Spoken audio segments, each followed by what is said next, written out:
at a No Kings protest. I really wished David Pawlowski could see that.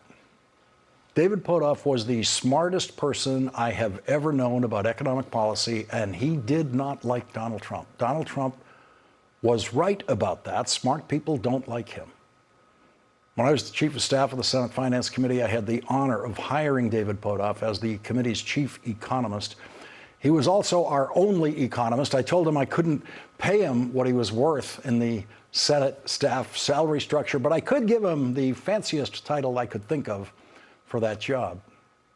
David was born a year before Bernie Sanders in the same Brooklyn neighborhood and earned his PhD in economics at MIT.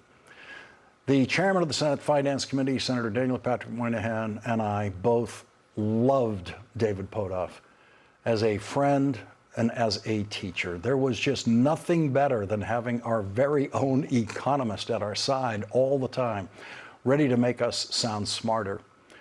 And David was everything that Donald Trump hates. David Pawlowski was a dedicated public servant in every sense who never tried to get rich and tried to make his country and his community a better place every day of his life. And on October 8th of last year, David emailed me saying, on October 18th, No King's Day, I will be protesting in a march in Lexington, Massachusetts.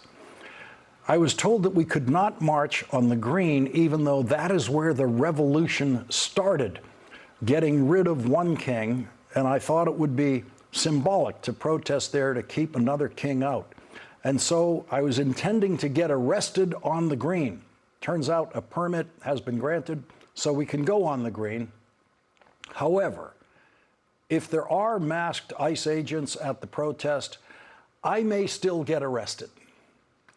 I told my 85-year-old dear friend to make sure he had a lawyer's phone number in his pocket. And a month later, I got an email from David reporting, so never did get arrested at No King's Day in Lexington for two reasons. One, no ICE agents, and two, I never made it because as I was walking from parking lot to Lexington Green, I again became lightheaded and fell to the ground. Quickly recovered, but I am having a cardiac catheterization on Monday. I am constantly out of breath, etc. Have trouble walking more than 200 yards. But still, he was going to go to the No Kings protest. And 2 weeks later, I got a call from David's devoted daughter, Jill, the mother of his two grandchildren, Liam and Brooke, telling me that David was gone. And on Saturday, I felt David's presence again in every white-haired protester who left their homes to rise up against Donald Trump. I thought of everything these crusaders have lived through. They were born into World War II, and they became a part of the first successful mass protest against an American war, the Vietnam War. It took years, but their protest succeeded in ending that war years earlier than it would have ended. They saved lives with that protest.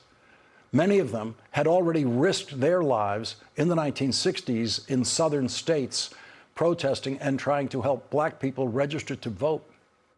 They thought they had finished protesting war after Vietnam. It was hard to believe that mistakes like that could ever be made again, but in the 21st century, they came out again to protest the forever wars started by Republican President George W. Bush in Iraq and Afghanistan. And when each era of protest was over for them, they had a right to think that they had attended their last protest. They had a right to think that America was going in the right direction. They had a right to think that their only obligation now was to vote. They earned that.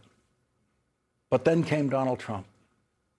And on Saturday, Americans of all ages, from children to people in their 90s, came out to protest something America has never protested before. They were protesting a person. That had never happened before. Plenty of Vietnam War protesters hated Richard Nixon, but they were not actually protesting Richard Nixon. They were protesting his war. If Richard Nixon had ended the Vietnam War, the protests would have stopped. But the No Kings protest is a protest against Donald Trump. The No Kings protest movement started before Donald Trump started his war in Iran. And on Saturday, Donald Trump's war in Iran was only part of what people were protesting. If Donald Trump had ended his war in Iran the week before, all of the same people still would have turned out for the No Kings protest. They were protesting Donald Trump himself, the first person in American history to earn a